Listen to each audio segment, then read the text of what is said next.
దేవుడికి స్తోత్రములు కలుగును గాక. ఆమేన్. సమయం తక్కువగా ఉన్నది కాబట్టి అన్నిటికీ షెడ్యూల్ లాగా విభజిస్తే రన్నింగ్ రేస్ లాగా పరిగెత్తాల్సి వస్తూ ఉంది. కాబట్టి నేరుగా వాక్యంలోకి వెళ్ళిపోదాం. అందరూ కూడా ఉదయకాలపు వర్తమానం బట్టి సంతోషంగానే ఉన్నారా? నూతనమైన సంగతులు గ్రహించగలుగుతున్నారా? నూతనము ఎప్పుడు కూడా మనలో ఉత్సాహాన్ని రేపుతూ ఉంటుంది.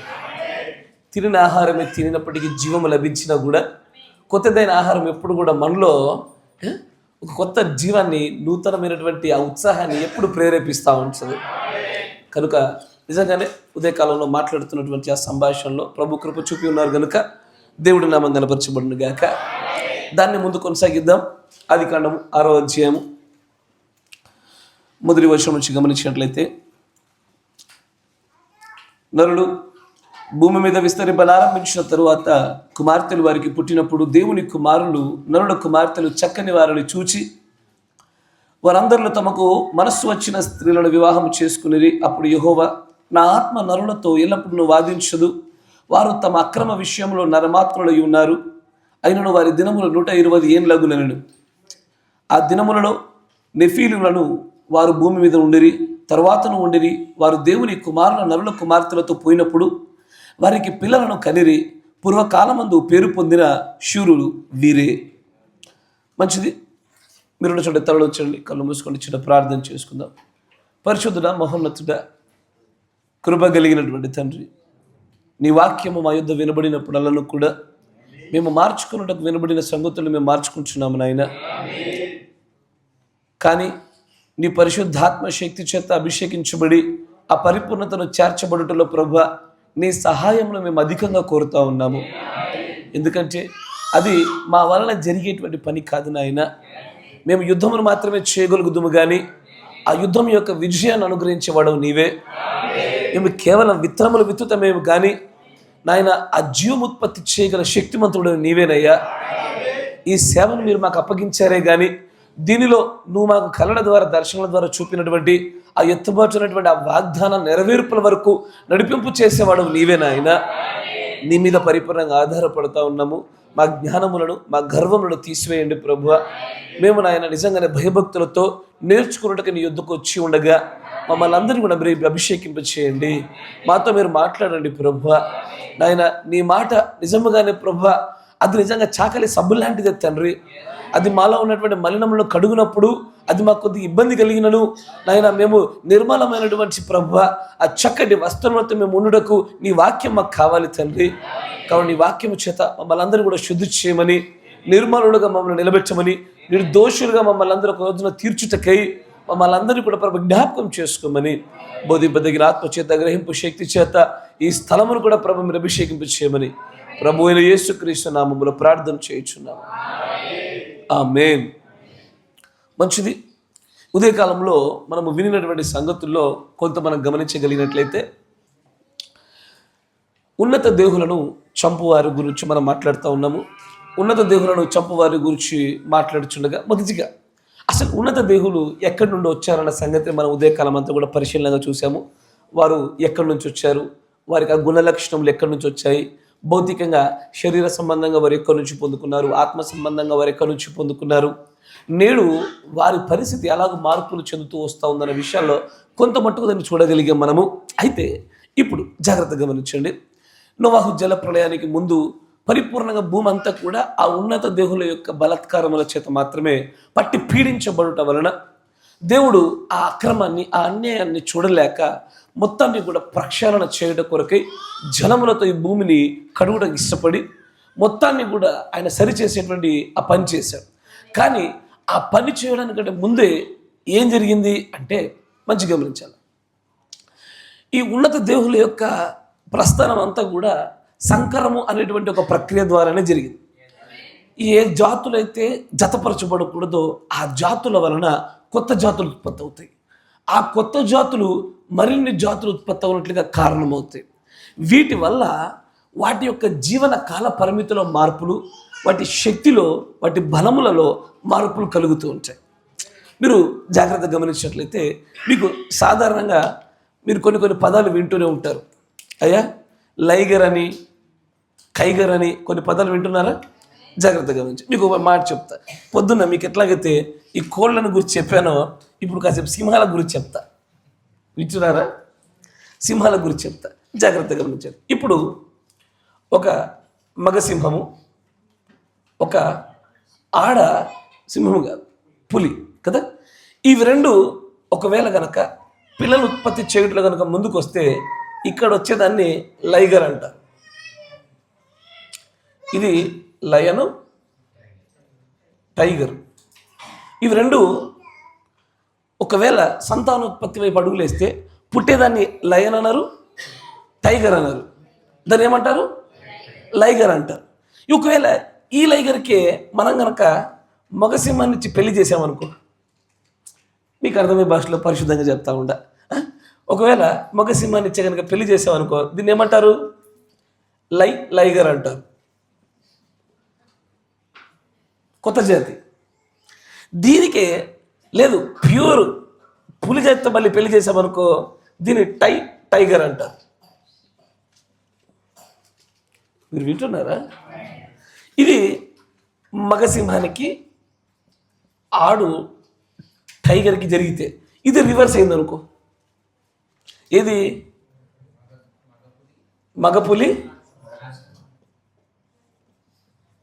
ఆడ సింహం జరిగిందనుకో, ఇక్కడ టిగోర్ అని కొత్త కూడా పుడుతుంది, కొత్త జాతి. ఇదే టిగోర్. టాటా కంపెనీలో ఒక కారు ఉంటుంది ఇదే పేరు మీద ఉందా, టిగోర్ అనే కారు ఉంటుంది.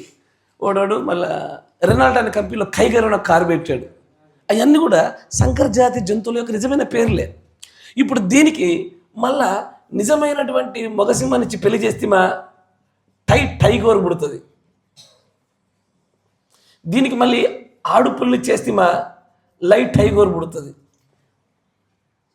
ఇప్పుడు ఇక్కడ ఈ మగసింహం ఎంత బలంగా ఉంటుందో, ఇక్కడ పుట్టే ఈ లైగర్ అంటే సింహంతో పుట్టినప్పుడు పుట్టిన బిడ్డకి ఈ రెండింటికి ఒకే రకమైన శక్తి ఉండదు. దీనికన్నా ఇది రెండింతల శక్తి ఇట్లా మన దాని ఏమంటారు సైజు ఉంటుంది. రెండింతల సైజు పెద్దది, కానీ పనిచేసేటువంటి శక్తి కానీ, పోరాడే శక్తి కానీ, యుద్ధం చేస్తే గెలిచే శక్తి కానీ దీనికి ఉన్నట్టుగా ఉండదు. సైజు మాత్రం పెద్దది. మీరు వింటున్నారా? అట్లాగే ఈ టైగర్ గుండా వచ్చేటువంటి వాటిలో కూడా ఈ టైగర్కి టిగోర్కి ఏదైతే ఉన్నాయో వీటిలో సైజు చిన్నగా ఉంటాయి, కానీ ఇక్కడ ముందుండినటువంటి మగపులి కంటే ఇంకా శక్తి కలిగి ఉంటాయి. మీరు వింటున్నారా? ఏదైతే ఈ రోజున మనము చెట్లల్లో జంతువుల్లో చూస్తున్నామో, దుష్టుడు దీన్ని మనుషుల్లో ప్రవేశపెట్టుటకు వాడు చేసినటువంటి చెడ్డ కార్యం అదే. తర్వాత మనుషులు ఏమైపోయారంటే, ఇప్పుడు జాగ్రత్తగా గమనించాలి.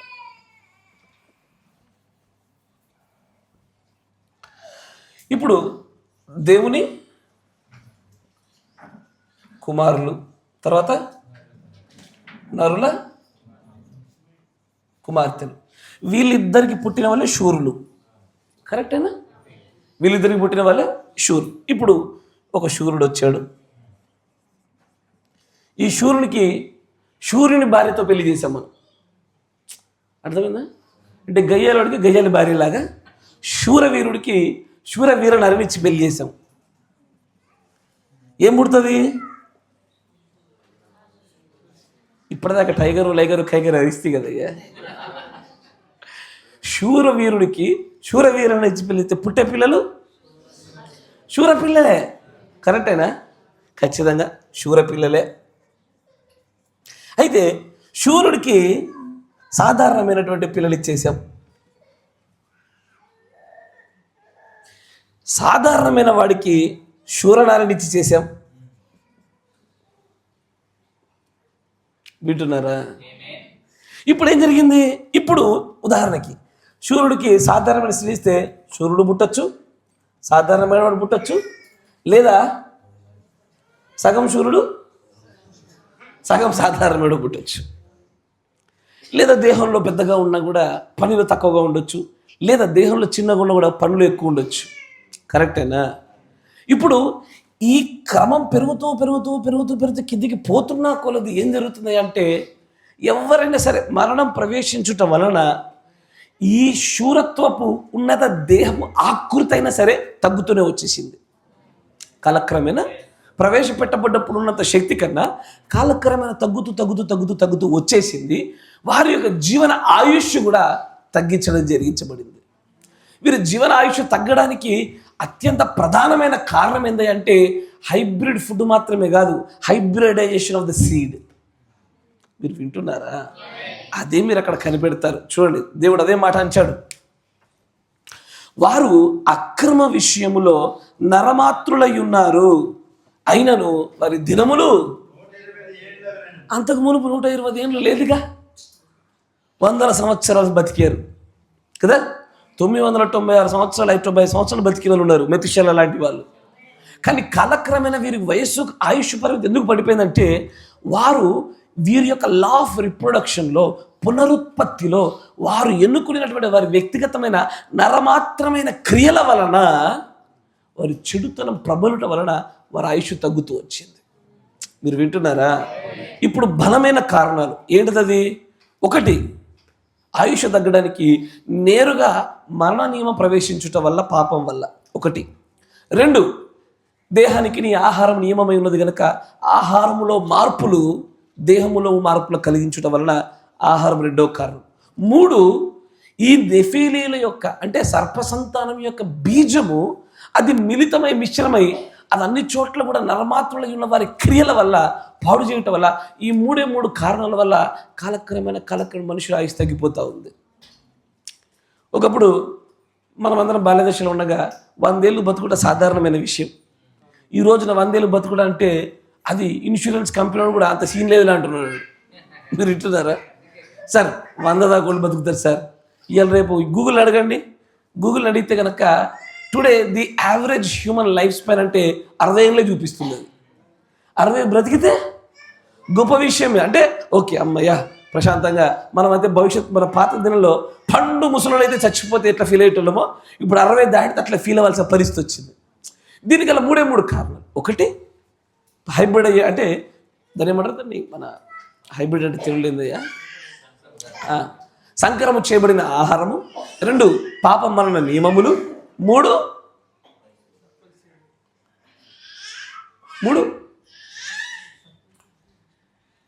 మూడోది ఏంటిది? సర్పసంతానం యొక్క బీజం మిశ్రమమే. ఎస్ఆర్నో? ఇప్పుడు ఈ బీజము మనం ఉదయం మాట్లాడుకున్నట్టుగా ఉదయకాలంలో వారిని వీరిని గుర్తుబట్టి వేరు చేయడం చాలా సుస్పష్టమైన ఆధారాలు ఉండేవి. కానీ కాలక్రమేణా తగ్గుతూ వచ్చిన వారి ఆకృతికి, కాలక్రమేణా తగ్గుతూ వచ్చిన వారి శక్తికి ఈరోజు మిళితమైపోయినటువంటి ఆకారాల వలన ఈ రోజున గుర్తుపట్టడానికి వీల్లేదు, సాధ్యపడదు. కానీ పాత నిబంధనలో చాలా చోట్ల మనము ఈ యొక్క ఉన్నత దేవుని నిలవేళలో చూస్తూనే ఉంటాం. కొన్ని సందర్భాలు మచ్చుకు గమనించుదాం. పాత నిబంధన సంఖ్యాకాండము. అయ్యా ఆసక్తిగానే ఉన్నారా?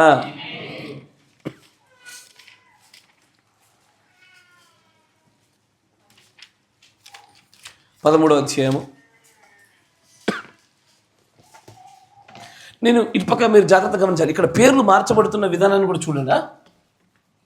మొదటిగా వరకు ఉన్న పేరు నెఫీలీలు, తర్వాత కనానీయులు, తర్వాత శూరులు అనే పేరుతో పిలువబడ్డారు. 13వ అధ్యాయము 33వ వచనం చూడండి. అక్కడ నెఫీలీయుల సంబంధులైన, అంటే ఇప్పుడు నేను ఎట్లయితే మీకు ఒక వంశవృక్షాన్ని సంకరం చేస్తూ పోతే కొత్త జాతులు ఎలా పుట్టాయని చెప్పానో, అట్లాగే ఈ నెఫీలీలు తర్వాత దినాల్లో చుట్టూ ఉండే వారిని వివాహాలు ఆడుతూ పోవడం వల్ల కొత్త జాతులు ఉత్పత్తి అయ్యాయి. దాంట్లో వారి సంబంధులు ఎవరంటే అనాకు వంశపు నెఫీలీలను చూచితిమి. నెఫీలీలు ఇంకా స్ప్రెడ్ అయిపోయి ఇంకా విస్తరించిపోయారు కదా. ఎప్పుడైనా సరే ప్రారంభంలో కొన్నే ఉంటాయి, ఒకటే ఉంటుంది, అది పోతూ విలక్షణమైన రీతిలో ముందుకు సాగిపోతూ ఉంటుంది. ఇప్పుడు మీకు ఎందుకంటే ఈ సిరి అంటే ఈ యొక్క ఫార్ములా మీరు గట్టిగా అర్థం చేసుకోగలగాలి. ఇది అర్థం చేసుకోలేకపోతే మళ్ళీ పడిపోతారు. ఇప్పుడు నోవాహు కాలంలో ప్రతి జాతిలో జతలుగా తీసుకొచ్చాడు, కానీ ఈ రోజున మళ్ళీ ఒక జాతి లేవు. అంతేనా?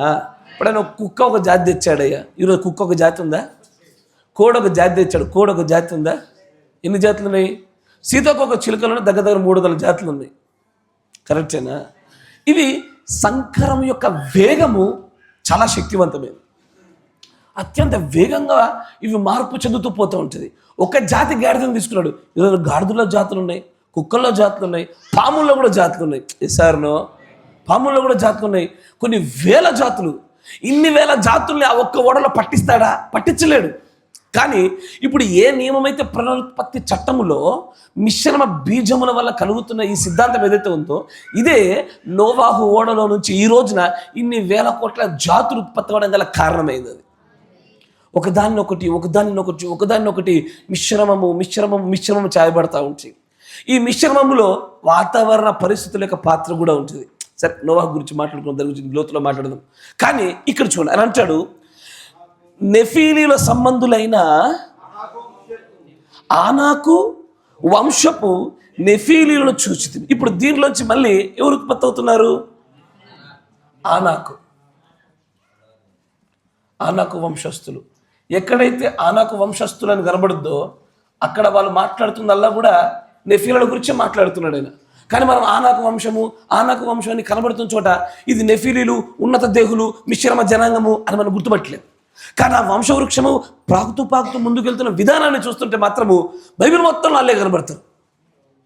కానీ ఈ రోజున ఎన్నడూ పోరాడని గొప్ప పోరాటంగా రహస్యమైన రీతిలో మన పైన దాడి చేస్తూ వస్తున్నారు. వాళ్ళు కనబడి ఉన్నత దేహుల్లాగా. కానీ ఈ రోజున వారిని గుర్తుపట్టే మార్గం గురించి ప్రవక్త చెప్తాడు.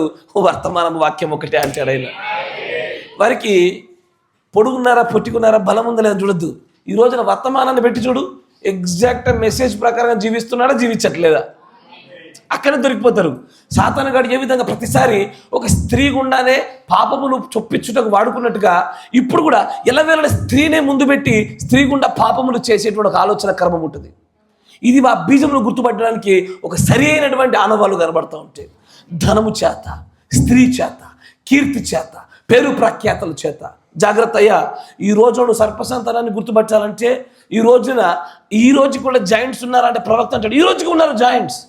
ఆ ఉన్నత దేవులు ఉన్నారు, కానీ దేహంలో వాళ్ళు ఉన్నులు కాదు, వారు కుయుక్తిలో ఉన్నతులు అంటాడు ఆయన.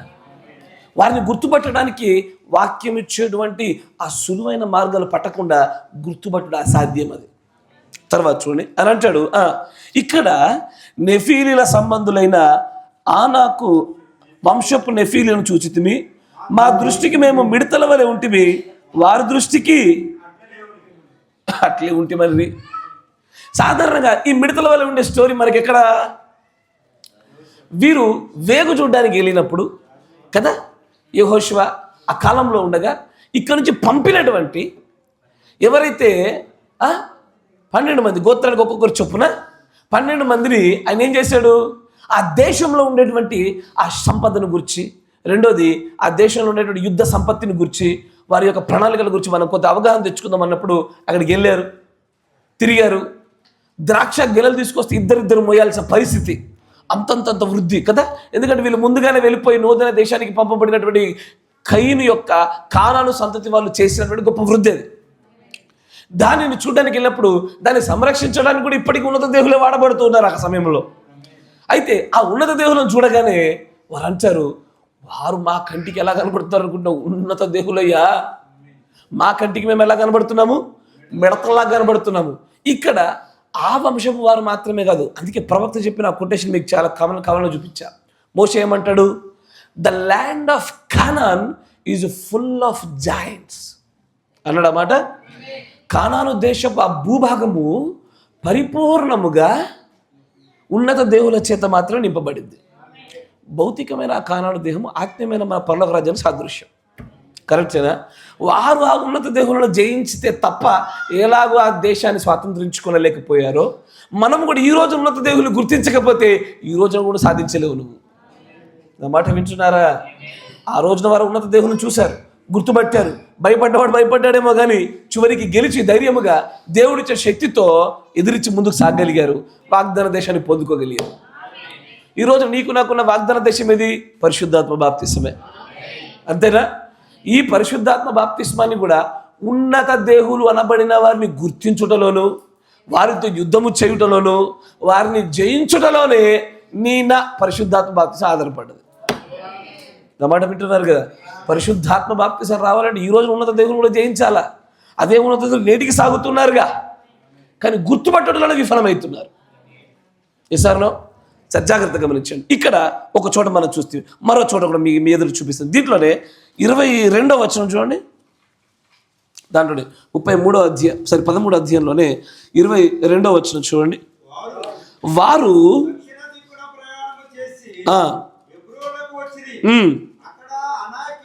అనాకీలు అంటే ఇప్పుడే చెప్పాను మీకు నేను, ఎందుకంటే ముందు ఆ వంశాన్ని చూపించి తర్వాత వ్యక్తుల పేర్లు చూపించాలి.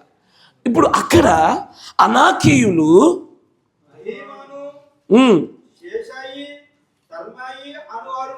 ఇదే ఈ ముగ్గురు ఎవరో కాదు, ఈ అనాకీ వంశస్థుల యొక్క ఉన్నత దేవుల పేర్లు వింటున్నారా? ఎవడు? ఒకడు అహిమాను, శేషయి, తల్మయి ఉండిరి. కట్టబడేను.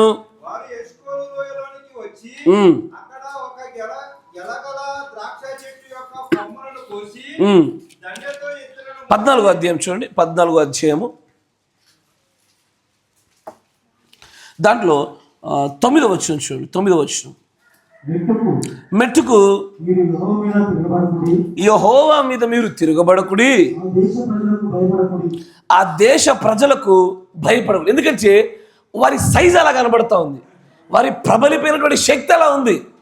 అసలు యుద్ధం జరిగిందా జరగలేదా కాదు, చూస్తేనే భయపడిపోతున్నారు. పోయినటువంటి ఆ స్పైస్ వారి యొక్క వేగు చూసేవారు, చూడగానే భయపడిపోతున్నారు. ఇక్కడ దేవుడు ప్రారంభం నుంచి ఒకటే చూపించాలని ఆశపడుతున్నాడు. ఏంటి అంటే ఉన్నత దేవుల్ని మొట్టమొదటిగా ఓడించింది దేవుడే జలప్రళయం ద్వారా. తర్వాత ఆయన ఆయా కాలాలలో ఎవరినైతే న్యాయాధిపతులు గాను, ప్రవక్తలు గాను, రాజులుగా వాడుకున్నాడో వారి చేత ఉన్నత దేవుల్ని ఓడించి చేశాడు. ఆ తర్వాత సామాన్యమైన ప్రజలు కూడా ఈ ఉన్నత దేవుని ఓడించినట్లుగా ట్రైనింగ్ ఇస్తున్నాడు ఆయన. మొదటగా దేవుడు ఓడిస్తాడు, తర్వాత ప్రవక్త లేదా రాజు ఓడిస్తాడు, తర్వాత సాధారణమైన మిగిలిన ప్రజలు కూడా ఓడించినట్లుగా చేయించాలి. ఇది ఆ బీజముల వ్యత్యాసం కలిగినటువంటి ఆ సర్ప సంతానాన్ని జయించుటలో, దాని మడమ మీద తొక్కుటలో మనందరికీ దేవుడు ఇస్తున్నటువంటి శిక్షణ. అందుకే దీన్నే పౌలు గారు అంటారు, శీఘ్రముగా దేవుడు సాతానును మీ కాళ్ళ కింద తొక్కించును అంటాడు. తొక్కించాడా? తొక్కించును అంటాడా? తొక్కించును అన్నాడు ఆయన. ఎందుకంటే ఇప్పటికే క్రీస్తు దొక్కెను, పౌలు దొక్కెను, ఇప్పుడు మనం దొక్కాల. అంటే దేవుడు దొక్కాడు, ఆ కాలగడే వర్తమానికులు దొక్కారు, ఇప్పుడు మనం దొక్కాల. అంతేనా? బ్రహ్మం గారు దొక్కేనా? అద్భుతంగా దొక్కాను. తొక్కే విధానం చూస్తాం మళ్ళీ. ఆయన దొక్కాను, ఇప్పుడు మనం దొక్కాల. ఎవరిని? ఉన్నత దేవుళ్ళను. ఇస్తారనో? సరే, కంటిన్యూ చదవండి. వారు మనకు ఆహారమగుదురు, తొలగిపోయేను, భయపడకూడని.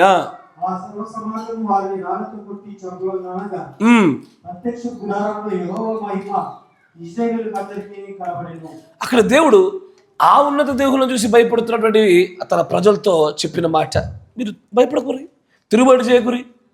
అయితే ఎల్లవేళ దేవుడు మనల నుంచి ఏది కోరుకున్నాడయ్యా అంటే వారి యొక్క దేహం యొక్క శక్తిని, బలాన్ని బట్టి కాదు. కానీ మొట్టమొదటి ఎక్కడ ఓడిపోతున్నారంటే ఇజ్రాయేలు అవతల వాడి రూపాన్ని చూసి భయం కలుగుతుంది. చూసారా?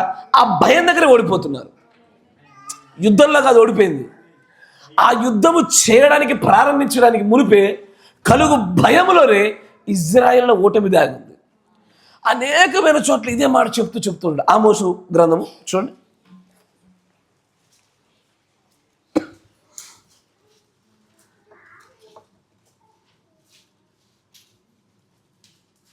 2వ అధ్యాయము 9వ వచనం. నేరుగా మనం మ్యాటర్ వైపు వెళ్దాం. మీరు ఇంటికి వెళ్ళాక దాన్ని పైన కింద ఉన్నటువంటి వృత్తాంతాలు చదువుకోండి. దేవదారు వృక్షం అంతా. అయ్యా, దేవదారు వృక్షం తెలుసా మీకు? చెట్ల గురించి మాట్లాడిన గుర్తుందా? ఇట్ట చేత్తో పట్టుకుంటే హగ్ చేసుకోవడానికి దొరకదు అది. అక్కడ గోడ దగ్గర దాని కాండం యొక్క అవతల వైపు ఉంటే ఇక్కడ దాకా ఉంటుంది కాండం. దాన్ని నరకడానికి కూడా చాలా పెద్ద పెద్ద బ్లేడ్లు, అంత పెద్ద వృక్షంతో పోలుస్తూ దేవదారు వృక్షమంతా ఎత్తైన వారును, సింధూర వృక్షమంతా బలము గలవారును. ఎవరిని? ఇక్కడ మరో పేరు బయటపడతా ఉంది, జాగ్రత్త.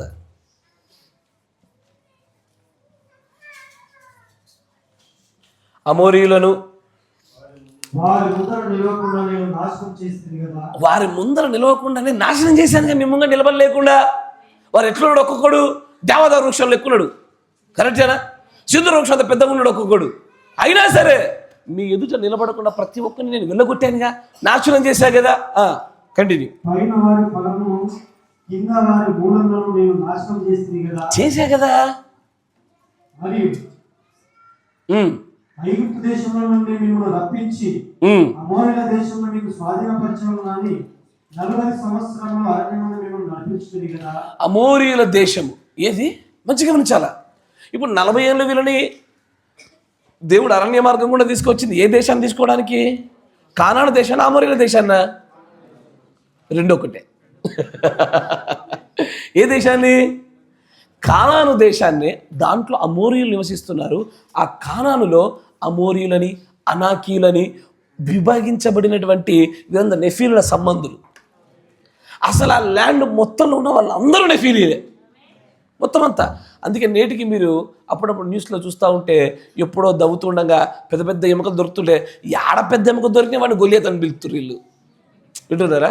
పొడుగుండే బొక్కలు ఎక్కడ దొరికింది అనుకో, అయ్యే గొలియత్ అంటున్నారు. ఎక్కడ దొరికిన గొలియతేనా? గొలియత్ అనేవాడు చాలా మందిలో ఒక్కడు, అది కూడా హైట్ తగ్గినోడు. అతనికంటే ఉన్నతమైనటువంటి దేహం కలిగిన వారు ఉన్నారు, అతనికంటే క్రూరులు వాక్యం విరుద్ధమైన వ్యక్తులు కలిగిన వారు ఉన్నారు. కానీ మనకి ఫేమస్ స్టోరీ కాబట్టి గొలియత్ ఒక్కడే తెలుసు, అంతేగా. గొలియత్ ఒక్కడే ఫేమస్ కాబట్టి గొలియత్ మాత్రమే తెలిసిపోయింది. చూడండి, ఇంకొంచెం ముందుకు చదవండి. మరొక చోటు చూపిస్తాను, సమయం దృష్టిలో పెట్టుకో. ద్వితీయోపదేశకాండము 2వ అధ్యాయము 10వ వచనం.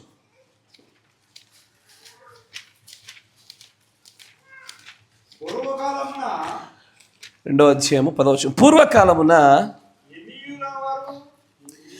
ఎమీయులను వారు, వీన్ని ఇంగ్లీష్లో ఎం అని ఉంటుంది చూడండి. అక్కడ ఇంగ్లీష్లో ఏమో చూడండి, ఎమిమ్స్, ద ఎమిమ్స్ కదా.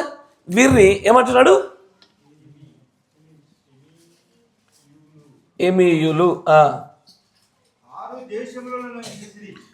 వారు 6 దేశాలలో ఉన్నారట ఎమీయులు.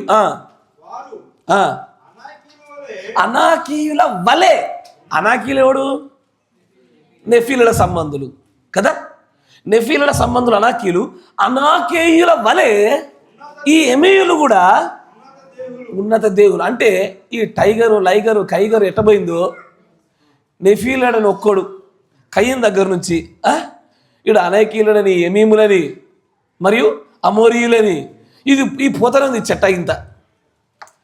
ఆ చిట్ట పోతు లాస్ట్కి ఈ రోజున ఏమైందంటే, దాని లాస్ట్ పేరేందంటే, ఈ రోజున బాగా ప్రత్యేకించబడిన దేవుడు ప్రవక్త ప్రస్తావించిన పేరేందంటే, ఈ రోజున ఆ రోజున వాళ్ళు అమాలేకీయులు పిలువబడ్డారా, అమోరీయులు, తర్వాత అనాకీయులు, ఎమీయులు, ఈ రోజున అమెరికాని పిలువబడ్డారు. వస్తుంది ఆ వంశవృక్ష పొడిగింపు ఏడదాకా వచ్చింది అనుకుంటున్నారు? తొర్లికొండ కూడా వచ్చింది అది. తొర్లికొండ కూడా దాన్ని వచ్చేసింది. అన్ని సంఘాల్లోకి వచ్చేసింది. కొన్ని సంఘాల్లో చాలా బలంగా ఉంది, వర్తమాన సంఘాల్లో తక్కువగా ఉంటుంది. కానీ దాని వృద్ధి మాత్రము ఏదైతే బలం కలిగిన లైట్ టైగర్ అనేటువంటి జాతిలో చూసారా, బాగా బలం కలిగింది. దాన్ని వర్తమానంలో పెట్టి కూర్చున్నాడు వాడు. ఎందుకంటే దుష్టుడి యొక్క బాణాలే వీళ్ళంతా, వాడి యొక్క ఆయుధాలు వీరందరూ కూడా. తర్వాత చూడండి అంటాడు, ఉన్నత దేవులు, బలవంతులైన బహుజనులు. 6 దేశాల్లో ఉన్నారు వాళ్ళు. ఇంకా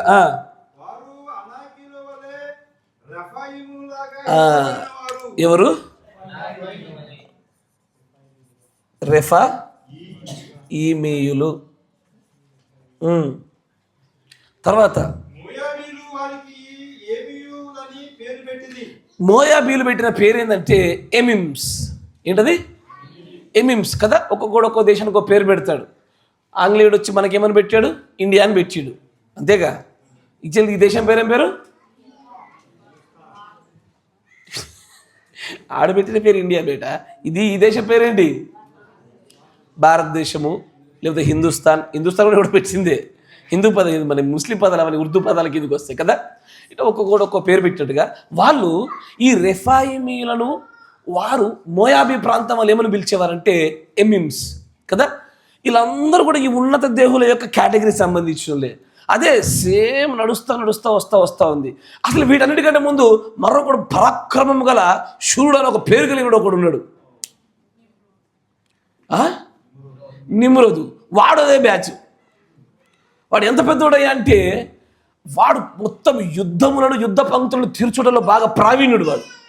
వాడి ప్రావీణ్యత ఎక్కడి నుంచి వచ్చింది అంటే వాడి తండ్రి దగ్గర నుంచి వచ్చింది. దానికి ఆ దేహమేమో సర్పము నుంచి, తర్వాత వాడు కుయుక్తుల ఆలోచన వాడి యొక్క తండ్రి అయిన సాతాను నుంచి వచ్చింది.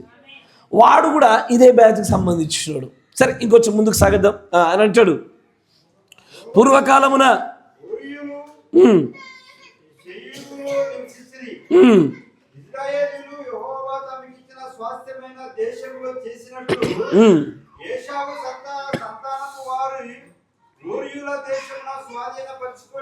దాంట్లోనే ఇంకొంచెం వేగంగా మనం ముందుకెళ్తే కనుక 20వ వచనం చూడండి.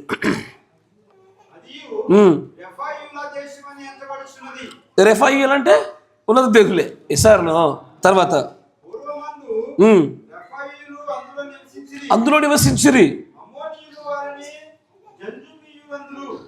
ఏంది?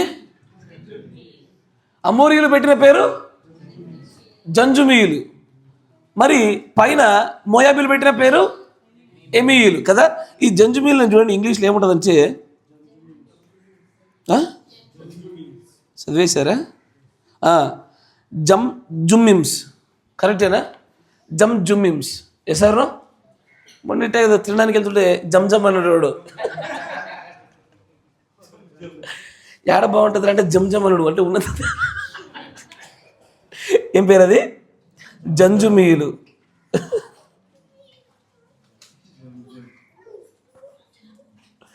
అరే ఆ సంతానం అటే పోతుంది లాస్ట్కి, అంతే కదా. ఇస్మాయిల్ వైపు వెళ్తుంది ఆ సంతానం అంతా. యాదరా మీ దగ్గర ఫేమస్ హోటల్ ఏదైనా జమ్ అన్నాడు. ఏంద్రా జమ్, బైబిల్ ఏమైనా జమ్ చెప్తే ఇది కనబడుతుంది. అరే జమ్. సరే ఇంకొంచెం ముందుకు రండి. వారు కూడా అనాకీల వలె, ఎవరు? ఈ జంజుమీయులు, జంస్కులు, వీళ్ళందరూ కూడా ఉన్నత దేహులు. ఎస్ఆర్నో. అందుకే మీరు ఎప్పుడు చూడండి, ఆ తెగంతా ఎప్పుడు గట్టిగా ఉంటుంది. మీరు ఆలోచిస్తలేరు అవునా?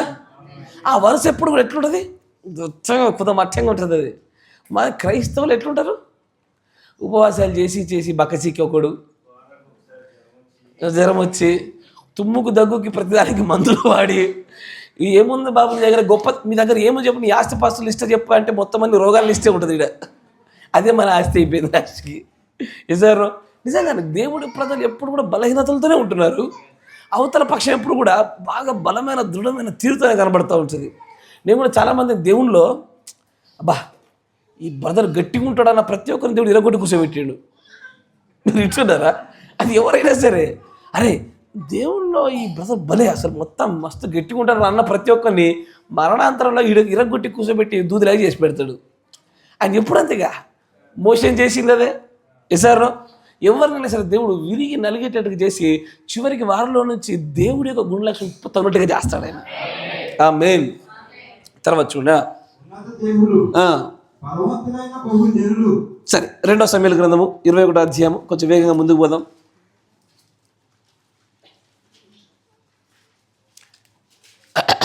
రెండవ సమూయేలు గ్రంథము 21వ అధ్యాయం 16వ వచనం చూడండి.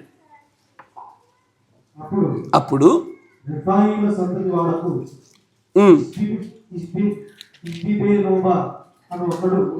ఏంటది? 21వ అధ్యాయము 16వ వచనం చూడండి. అప్పుడు రెఫాయిల సంతతి వాడగు ఇష్బిబేనోబా అని ఒకడు ఉండెను. అతడు ధరించిన ఖడ్గము కొత్తది. అది ఎందుకని వాడు ఈట గురించి మాట్లాడుతున్నాడు? అది చెప్తున్నది మామూలు వెయిట్ కాదు. అది దాని ఎత్తు మామూలు ఎత్తు కాదు. అది ఇక్కడ ఉన్నటువంటి ఈట గురించే మాట్లాడుతున్నాడు. ఈట ఇలా నిలబెడితే ఈ నుంచి పైదాకా అంటుకుంటుంది. దొర ఎట్లా ఉండాలా? గొలియాదు కాదు, అనేక ఉన్నత దేహుల్లో గొలియాతో చిన్న ఇరుసుక. మీకు అర్థమైన భాష చెప్తున్నా. ఉన్నటువంటి ఉన్నత దేవుల యొక్క గొప్ప ఇసుక సమూహంలో ఆడో చిన్న గులకరాయి అంతే. మళ్ళీ మనకు ఆడ ఒకటి తెలుసుకోబట్టి దానికి వేరే ఎక్కువ అయిపోయింది. కానీ గొలియాత్కి బ్రదర్స్ ఉన్నారు. గొలియాత్ని చంపేందుకు వాళ్ళు పగబట్టరా? వాళ్ళు కూడా ఉన్నత దేవులే. ఆ స్టోరీ కూడా ఉంది బైబిల్లో. అంటే మనం ఎప్పుడు ఉన్నత దేవుల మీద ఎక్కువ ఫోకస్ చేయలేదు. కానీ నాకేమనిపించిందంటే ప్రవక్త గారు మాట్లాడుతూ ఆ రోజు ఉన్నత దేవుల్ని చంపితే తప్ప కానాను దేశం రాలేదు, ఈ రోజు కూడా చంపాలరా బేటా అన్నాడు. వామ్మో, ఇక్కడ పెద్ద వర్తమాన ఉత్పత్తి అయింది. ఇక ఇసారు ఆ రోజు ఉన్నత దేవుళ్ళని చంపితేనే వాగ్దాన దేశం వస్తే ఈ రోజు కూడా చంపపోతే రాదురా అన్నాడు నాయన. అన్నప్పుడు అమ్మో, ఆ రోజు అంతకాలం ఏడున్నారు? ఎదుగుతుంటే బైబిల్ అంతా వాళ్ళే ఉన్నారు. ప్రతి వంశం అంతా వాళ్ళ పేరు మీద రాయబడతా ఉంది. మొత్తం ఆ కానాను దేశం అంతా వాళ్ళే ఉన్నారు. ఇప్పుడు అంత కంటికి కనబడని వాళ్ళు ఒక్కసారి ప్రవక్త నేత్రం పెట్టి చూస్తే అంతగానో కనబడుతుంటే ఈ రోజున కూడా అంతే కనబడుతున్నారు.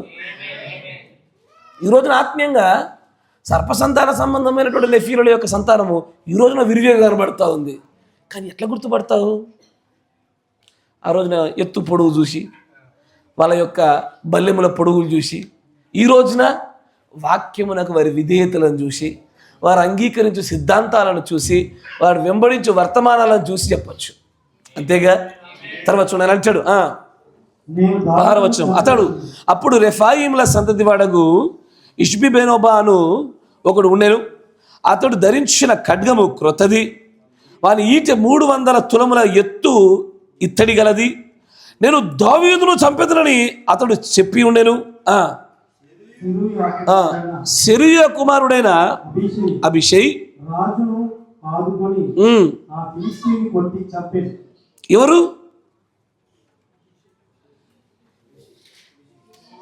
ఎవరిని? ఏ ఫిలిస్తీయుని? ఫిలిస్తీన్లలో ఉన్నత దేవులు ఉన్నారు. ఎందుకంటే ఇప్పుడు కాలం ఎలా మారిపోయిందంటే అందరూ బలము కలిగిన వారికి పుడతలేరు. కానీ ఉన్నత దేవుల వంశం ఇదంతా. మీకు అర్థమవుతుందా? ఉన్నత దేవుల వంశమే, కానీ అందరూ ఉన్నత దేవులుగా పుట్టరు. ఇప్పుడు చెప్పి పొద్దున స్టోరీ. పందెం కోడికి దేశ కోడికి పిల్లలు పుడితే అన్ని పొడుగు పుట్టవు, కానీ అవి మాత్రం ఏ సంతానము? పందెం కోడి సంతానమే. అంతేనా? అట్లాగే ఇప్పుడు కూడా రాను రాను రాను మిశ్రమం ఎక్కువవుతున్న కొలది, అంతకుముందు 10 మంది ఉన్నత దేవుల్లో ఒక్కడు నార్మల్గా పుట్టేది ఉంటే రాను రాను రాను 10 మంది నార్మల్లో ఒక్కడు ఉన్నత దేవుడు పుట్టడం మొదలుపెట్టాడు. మీకు అర్థమవుతుందా? అంటే తగ్గుతూ వస్తుంది. జీన్ ప్రభావం తగ్గుతూ నార్మలైజ్ అవుతా ఉంది, సాధారణం అవుతా ఉంది.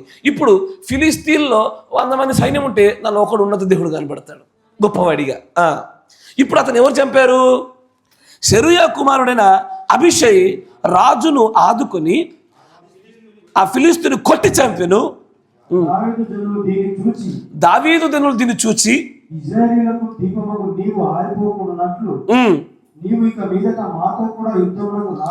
ఇప్పుడు మొట్టమొదటిగా ఉన్నత దేవులను చంపింది ఎవరు? దేవుడు. తర్వాత ఇది రాజు అయినటువంటి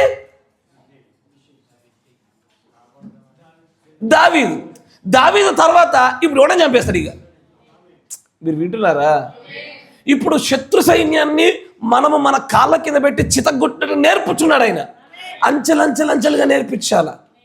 మొదటిగా దేవుడు చేసిన దాన్ని ఆయా కాలంలో ఉండే రాజులు, న్యాయాధిపతులు మరియు ప్రవక్తలు చేయాలా. ఆ తర్వాత వారు ఒక్కసారి మొదలుపెట్టి జస్ట్ మార్గాన్ని ఓపెన్ చేశారా, అప్పటి వరకు జయించడానికి వారికి విరోధంగా భయపడ్డ ప్రజలు ఈ ఒక్కడు మొదలుపెట్టుడు చేత ఒరే గులకరాయిగా చచ్చిపోయేటంటారు మీరంతా అని ఇప్పుడు ఎవడు పడితే వాడు. కొంతమంది అయితే ఇప్పుడు చూపిస్తా, వాడి చేతిలో 4-5 ఫీట్లే ఉంటాడు, ఆడేమో 13 ఫీట్లు, ఆడేమో వాడి బల్లెం ఇంకా 18 ఫీట్లు ఉంటుంది. వాడి చేతిలో ఉన్న బల్లెం తీసుకుని వాళ్ళే పడుతాడు. ఇడు ఎంత ఉన్నాడు? వీడు 5-6 ఫీట్లు లేడు. ఆడేమో ఉన్నత దేవుడు లాక్కుని మరి వానికి పొడుస్తాడు. అంటే లాస్ట్కి ఏమైపోతానంటే పేరుకున్నత దేవులు అయిపోయారు. వారి శక్తి సమమైపోతూ ఉంది, మిగతా వారితో సాధారణమైపోతుంది. ఆత్మీయంగా మాత్రం వాళ్ళు బలంగానే ఉన్నారు. మన మాటలో ఓన్లీ భౌతిక కోణంగా ఉండాలి. సరే చూడండి అంటాడు. ఇప్పుడు నీవు ఆరిపోకున్నట్లు నీవు ఇక మీదట మాతో యుద్ధమునకు రావద్దని అతని చేత ప్రమాణము చేయించి అటు తర్వాత ఫిలిస్తీయులతో గోబు దగ్గర మరలా యుద్ధము జరగగా హుషాతీయుడైన షిబ్బేకై రెఫాయిముల సంతతి వాడగు సప్పును చంపెను. అయ్యా, మనకు రెఫాయిములు వచ్చారా? రెఫాయిం ఎవడు? ఉన్నత దేవులేనా? ఈ సప్పు అనేవాడు ఎవడు? వాడే, ఉన్నత దేవుడే.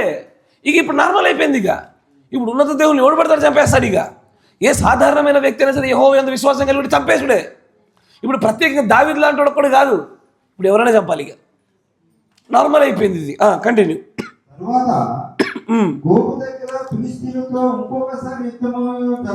ఇప్పుడు మూడోసారి యుద్ధం జరిగింది. అక్కడ బెత్లెహేమీయుడైన యాహారేము లేవీయు కుమారుడగు ఎల్హానాను గిత్తీయుడైన గొలియాతు సహోదరుని చంపెను. గొలియాతు యొక్క సహోదరుడు ఎవరు? ఎల్హానాను. కరెక్టేనా? Yes or no? ఇప్పుడు ఈ గిత్తీయుడైన గొలియాతు అని ఉంది. Yes or no? ఏంది? మీకు అర్థమైంది వర్తమానం ఆల్రెడీ. గిత్తీయులు,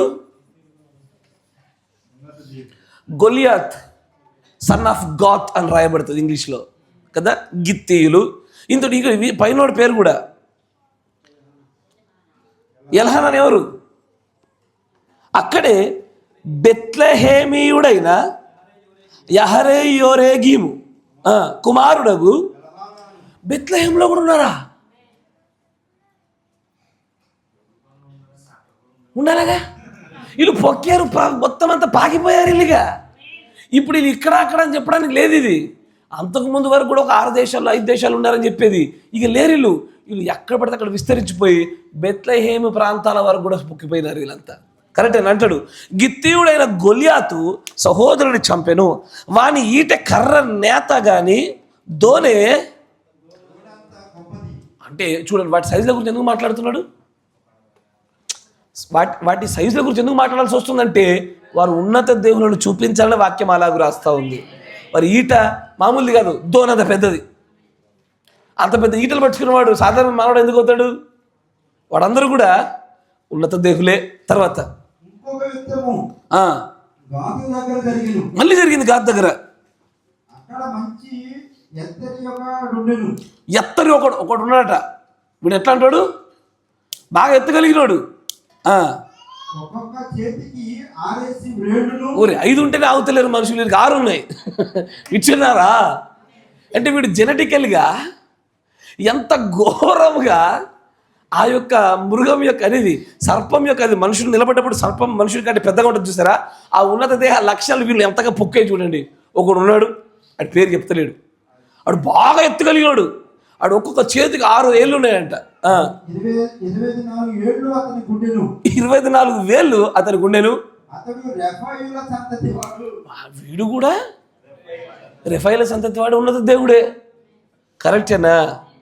కానీ బైబిల్లో గింతమంది ఉన్న విషయం మనం చూడం. ఎందుకంటే మనకు కళ్ళద్దరు పెట్టుకోలే ఆ రోజున. అది వెతుకుతూ పోతే అవే కనబడతాయి. ఏది వెతికితే అదే దొరుకుతుంది. ఎసార్నో? తర్వాత అతడు ఇజ్రాయేలీలను తిరస్కరించుచుండగా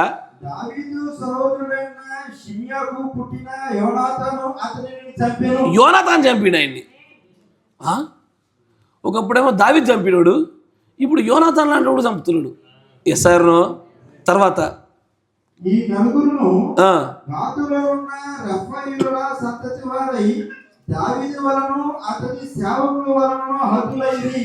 దావీదు వల్ల హతులయ్యారు, అతని సేవకుల వల్ల కూడా హతులైపోయారు. అంటే ఇప్పుడు ఉన్నత దేవులను చంపుట అనేటువంటిది తన సైన్యంలో ప్రతి ఒక్కరికి అలవాటుగా చేశారు.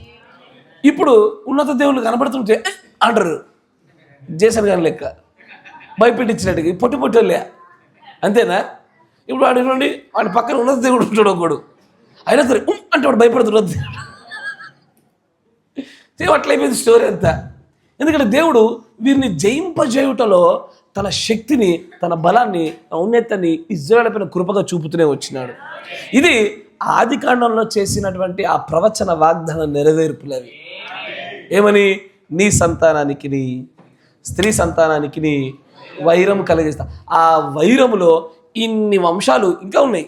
ఈ వంశాలకు విరోధముగా దేవుడి యొక్క సంతతి అయినటువంటి దేవుని ప్రజలకు యుద్ధాలు జరగడము, దాంట్లో ఫస్ట్ ఒకరిని చంపుడు ఎప్పుడు ఇబ్బందే, అంతేనా? ఫస్ట్ ఒకరిని చంపుడు ఎప్పుడు సమస్య. కానీ ఒక్కసారి మనం చంపేసిన తర్వాత యోనాతాన్ లాంటప్పుడు చంపుతాడు. ఎస్ఆర్నో ఎవరైనా సరే చంపుకుంటూ వెళ్ళిపోతూ ఉంటారు. ఇక ఇప్పుడు ఉన్నత దేవుని అంత చంపుడు అంత సాధారణమైపోయింది. ఇవన్నీ మరి ఆత్మీయంగా ఒకసారి కన్వర్ట్ చేయండి. ఒకసారి ఆత్మీయమైన యుద్ధంలో కూడా మొట్టమొదటిగా ఒక్కొన్ని చంపుడు కష్టమే, కానీ ఒక్కడు చచ్చిండా ఇక అన్నీ ఈజీ. ఆ ఒక్కడి దగ్గరనే భయము, ఆ ఒక్కడి దగ్గరనే దావీదుల మౌదుమా లేదా భయపడుతున్నటువంటి సౌలు మౌదుమా? ఒక్కడు చచ్చిందంటే మొత్తం రాజ్యం అయిపోయినట్టే. ఫిలిస్తీన్లు లేరు, ఇక ఫిలిస్తీన్ల రాజ్యం అంతా కుప్పకూలిపోయినట్టే. కానీ ఆ ఒక్కడిని చంపుట కొరకైనటువంటి ఆ యుద్ధం దగ్గర మనం నిలబెట్టబడ్డప్పుడు భయపడుదుమా జయించుదుమా? ఇక్కడే ప్రవక్త 10 వర్తమానాలు చెప్పిండు ఆయన. నా మాట వింటున్నారా? దీన్ని ఏం చేద్దాము, మనం ఆత్మీయంగా దీన్ని ఎలా పోరాడదాము అంటాడు ఆయన. సరే, మరికొన్ని లేఖనాలు చూద్దాం. మొదటి దినవృత్తాంత గ్రంథము 20వ అధ్యాయము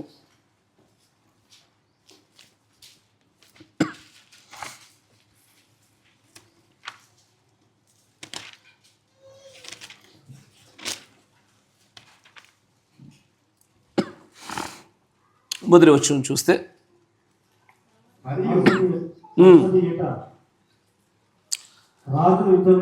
అదే విషయాన్ని మళ్ళీ పునరావృతం చేస్తూ రాస్తున్న సంగతులు ఇవి.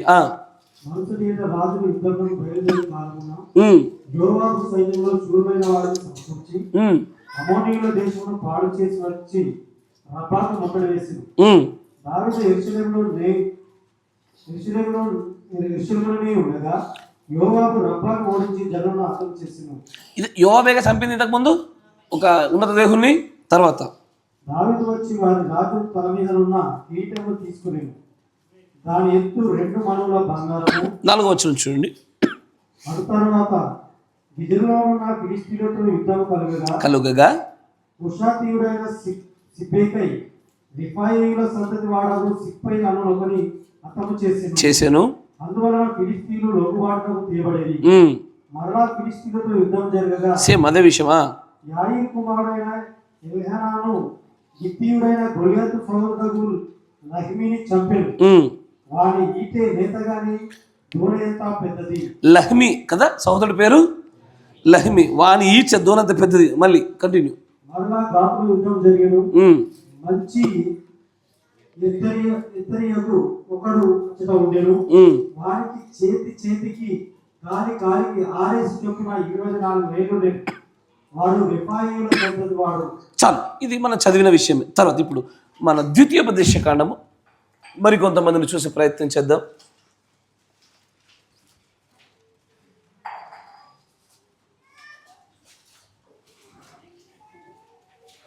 ద్వితీయోపదేశ కాండము 3వ అధ్యాయము 11వ వచనం.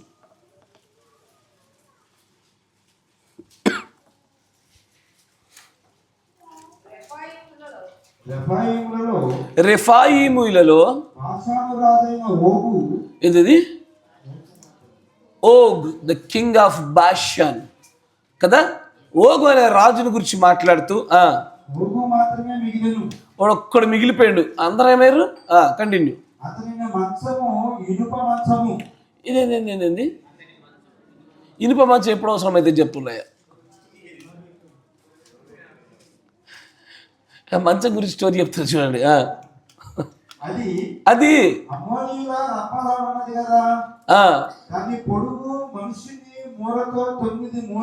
9 మూరలు. అంటే ఈ దొర మామూలు దొర కాదు, ఇది మనలాంటి దేహం ఉన్నాడు కాదు. ఇది ఇనుప మంచాలు చేసుకొని ఇది ఇంత పొడుగు ఇది ఇంత వెడల్పు పెట్టుకుంటాడు. ద్వితీయోపదేశ కాండం నుంచి సాగుతున్నది ద కింగ్ ఆఫ్ బాషాన్. వీడు కూడా ఉన్నత దేవుడే. వింటున్నారా?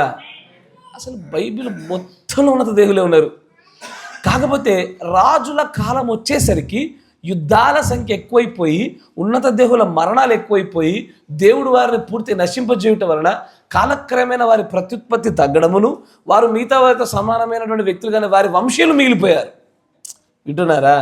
ఇప్పుడు ఒక ఉన్నత దేవుడు ఒక సాధారణమైన స్త్రీకి వివాహం జరిగితే మామూలుగా పుట్టినవాడు ఉన్నాడు, అటు సాధారణ మనలాగే ఉంటున్నాడు.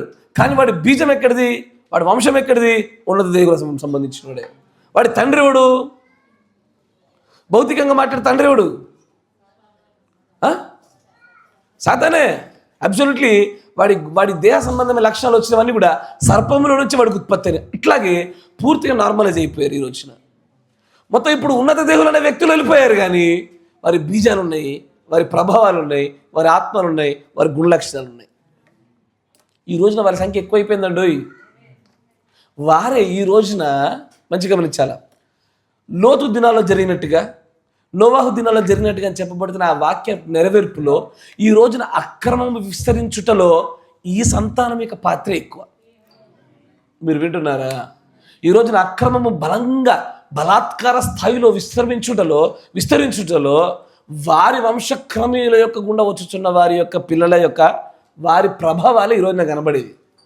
దేవుడి పిల్లల యొక్క సంఖ్య తగ్గిపోతూ ఉంటుంది. ప్రవక్త అదే చెప్పి ఉదయం మీకు గుర్తుందా చదివింది? పడద్రోయబడిన దూతల సమూహం నక్షత్రాలతో పోలిస్తే మన సంఖ్య చిన్నదిగానే ఉంటుంది. వారి సంఖ్య విస్తృతమైపోయింది, వారి పిల్లలే పెద్దగా అయిపోయారు. వీరి పిల్లలే ఒక రోజున భవిష్యత్ దినాల్లో గోగుమాగోగు యుద్ధంలో దేవుడి సైన్యానికి విరుద్ధంగా నిలబడి యుద్ధాలు చేయబోయేది కూడా ఇల్లే. మీరు వింటున్నారా? అయ్యా, దేవుడి సైన్యంతో పాటు విరోధంగా యుద్ధాన్ని లేచేది కూడా వీళ్ళే. దేవుడి పిల్లలకు విరోధంగా యుద్ధం లేవరుగా. ఎసరు మహమ్మదీన్స్ అనే పదం వాడతాడు ప్రవక్త, వాడి వీళ్ళు రష్యా చేత నడిపించబడి వీరు దేవుడి పిల్లలకి దేవుడికి విరుద్ధంగా యుద్ధాలకు లేపబడతారు. మీరు వింటున్నారా? భౌతికముగా బీజం ఎట్లా ట్రాన్స్ఫర్ అవుతుందో చూడండి ఒకసారి. అది పూర్తి ఇప్పుడు భూమి అంతా పాకిపోయింది. అది దేవుడి ప్రజల యొక్క అన్అడల్టరేటెడ్ బీజం ఏదైతే ఉందో, అంటే పర్వర్టెడ్, అంటే మార్పు చెందినటువంటి పరిశుద్ధమైన బీజము కొంతమందిలోనే ఉంది. ఆ కొంతమంది వధువుగా ఎంచబడుతున్నారు. ఆమేన్. అందుకే చూడండి మరొక చోట కూడా ఇక మనకు బాగా సుపరిచితమైన వ్యక్తి తెలుసుగా, గొలియాతు కూడా ఒకడు. గొలియాతు గురించి ఏమి చూపించాల్సి అక్కర్లేదుగా, అంతేనా? గిరా కొట్టి ఎట్లా కొట్టి గొలియాతు గురించి అక్కర్లే. మరొకరు గురించి చూద్దాం. 2 సమూయేలు గ్రంథం 23వ అధ్యాయం.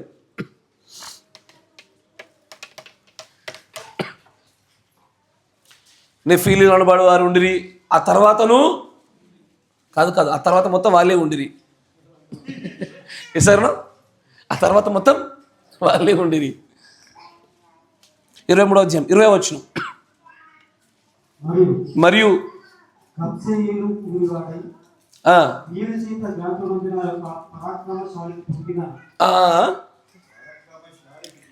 పరాక్రమశాలికి పుట్టిన యెహోయాదా కుమారుడైన బెనయా అని ఒకడు ఉన్నాడు. అతడు మోయాబీయులు రాసాం మనం.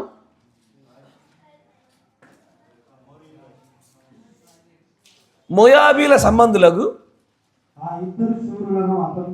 అతము చేసెను.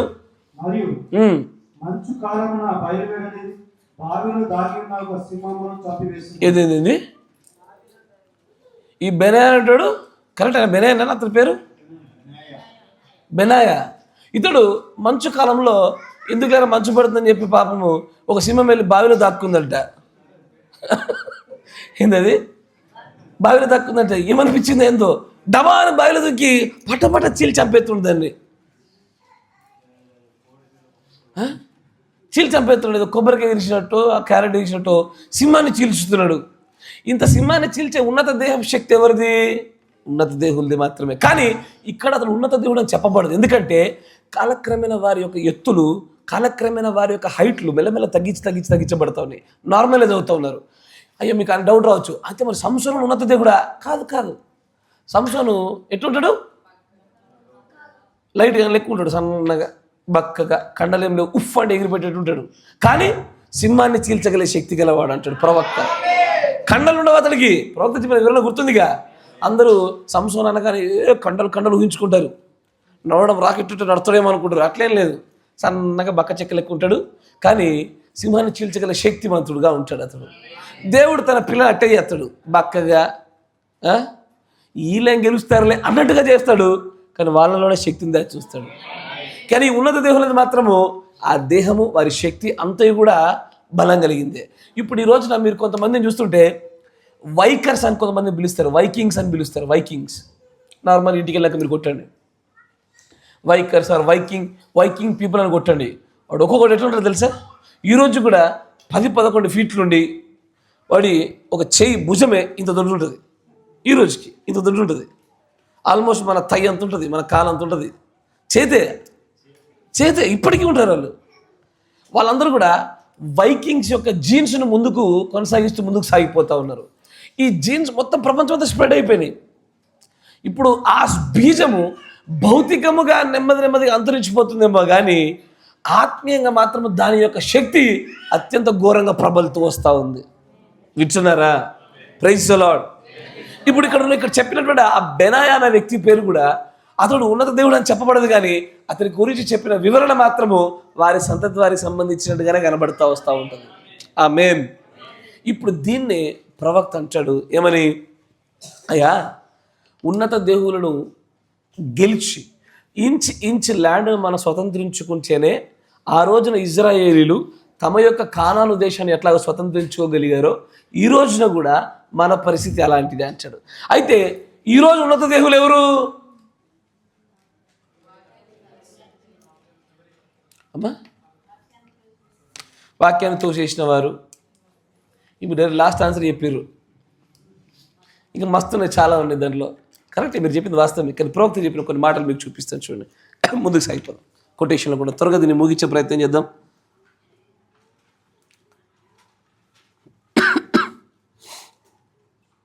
నేను వేరొక వర్తమానం చెప్తాను, అందుకే ఈ వర్తమానం కొంచెం వేగంగా ముందుకు తీసుకెళ్దాం. 62-06-07 putting on the whole armour of the God. 91వ పేరా చూడండి. 91 మంచిది. జాయింట్స్. ఇక్కడ సాతానుకు కూడా వాడి యొక్క తెలివితో, బాగా యుక్తితో, జ్ఞానయుక్తం ఆ జాయింట్స్ కాదు. ఇప్పుడు జాయింట్స్ పోయిర్రీళ్ళు. ఈ జాయింట్స్ ఎవరు? ఈ రోజున మన కంటికి కనబడే పెద్ద జాయింట్ ఎవడయ్యా అంటే పోపే. పొడుగులో ఎత్తులో పోపు కాదు, జాయింట్ కాదు. దేంట్లో? శక్తిలో, కుయుక్తిలో, అధికారములో, మొత్తం ప్రపంచాన్ని పాలించడంలో వాడు జాయింట్. వాడిని తాకలేరు ఈ రోజున. ఎసారో సాతాను కూడా వాడికంటూ కొంతమంది జాయింట్స్ ఉన్నారు. మీరు జ్ఞాపకం ఉందా మీకు? ఆ దినాల్లో ఆ భూభాగంలో ఉన్నత దేవులు నివసించేడు వారని వాక్యము చెప్పిన మాట గుర్తున్నదా? ఈ రోజు కూడా జాయింట్స్ ఉన్నారని చెప్తున్నాడు ప్రవక్త. కానీ ఎలా ఉన్నారు? జ్ఞానయుక్తమైన జాయింట్స్ వీళ్ళంతా. ఈ జాయింట్స్ ఎలా ఉంటారు? జ్ఞానం మిన్నే, తెలివి మిన్నే. తర్వాత ఓ మా ఇప్పుడు చూడండి, వారి దినాల్లో నోవా స్పోక్ అబౌట్ దెమ్. నోవాకు చెప్తున్నాడు వారి గురించి. అక్కడ ఒక గొప్ప ప్రళయం రాబోతా ఉన్నదని చెప్పాడు. చూడండి, వారు దాన్ని ఎంత మాత్రం నమ్మలే, కానీ వారు మాత్రము మతాన్ని, భక్తిని కలిగిన వారిగానే ఉన్నారు. కానీ వారి యొక్క సైన్స్ యొక్క ఉద్దేశాలకు సంబంధించిన రీతిలో వారు చెప్పిన మాట వారికి నిలబడలేకపోయింది.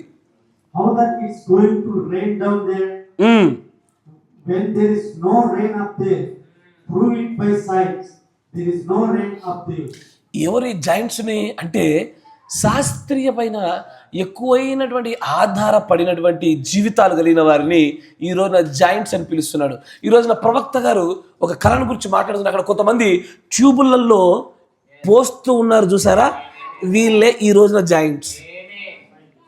వింటున్నారా? గుర్రం మీద పరిగెడుతూ పోతూ సవారీ చేస్తుండగా పక్కన కూడా వచ్చి పడగొట్టే ప్రయత్నం చేసినప్పుడు అతన్ని, దేవుడు అనుమతించకుండా ఈ మార్గం ఎవడు ప్రయాణం చేయలేడు, వెళ్ళిపో అనగానే వెళ్ళిపోయాడు. పెద్ద దిక్కొంచెం ముందుకెళ్ళగానే శాస్త్రవేత్తలు తమ యొక్క బుడ్డిలలో ఇట్టకి ఏం చేస్తున్నారు? పోస్తూ ఉన్నారు. ఈ పోస్తున్న వారిని గురించి మాట్లాడుతూ అంటాడు దేవుడు ప్రవక్త, these are the intellectual giants today. సైన్స్ని, శాస్త్రీయతను బలంగా నమ్ముకునే వారు. వీరిని గురించే ప్రవక్త యొక్క 7 దర్శనములు దీనిపైన ఆధారపడి ఉంటాయి. ఏమని? ఈ సైన్స్ అత్యధికంగా ప్రోగ్రెస్ చెంది మనుషులు డ్రైవర్ లేని కోడిగుడ్డు షేప్లో కారు ఎవడు చేయాలా? ఆ రోజున జైంట్స్ యొక్క వంశీయులే పనిముట్లు తయారు చేసినట్టుగా అదే జైంట్ వంశీయులే ఈ రోజున కారు తయారు చేయాలా? ఈ రోజున డ్రైవర్లెస్ కార్లు బాగా తయారు చేస్తుంది ఎవరు తెలుసా? టెస్లా వాడిదే చుట్టూ టెస్లా యొక్క స్టార్ లింకులు కనబడతా ఉంటే పడిపోతున్నటువంటి నక్షత్రాల సముదాయంలా కనబడతా ఉంటుంది వాడి ప్రయాణాలు. వింటున్నారా? ఈ రోజున జాయింట్స్ చూడలేకపోతున్నారు. ఈ రోజున జాయింట్స్ ఎవడు? బ్లాక్ రాక్ తెలుసా? బ్లాక్ రాక్ తెలియదు, యూట్యూబ్లో కొట్టండి హూ ఈజ్ బ్లాక్ రాక్ అని.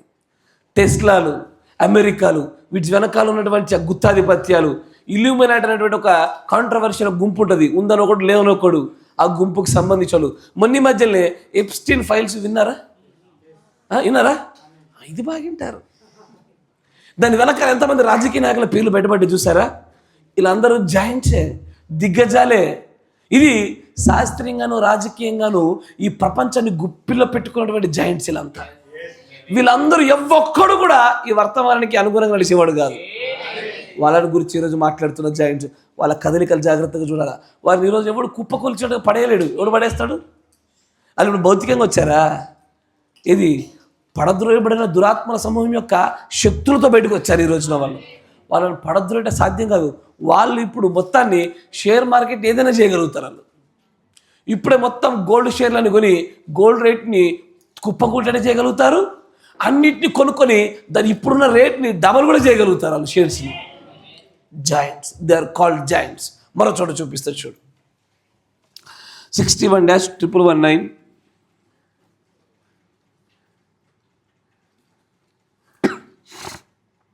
210.